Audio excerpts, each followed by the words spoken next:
a model of feminine strength wrapped in divine gentleness, a mother, a wife, a warrior, and so to the world. You may know her as Dodie Osteen, but to us, she'll always be Mama Dodie, and her echo will live on in every heart that chooses to believe when the world says you can't.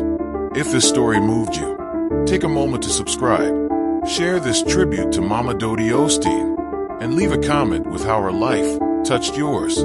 And remember, miracles still happen, faith still works, and quiet lives can leave the loudest echoes.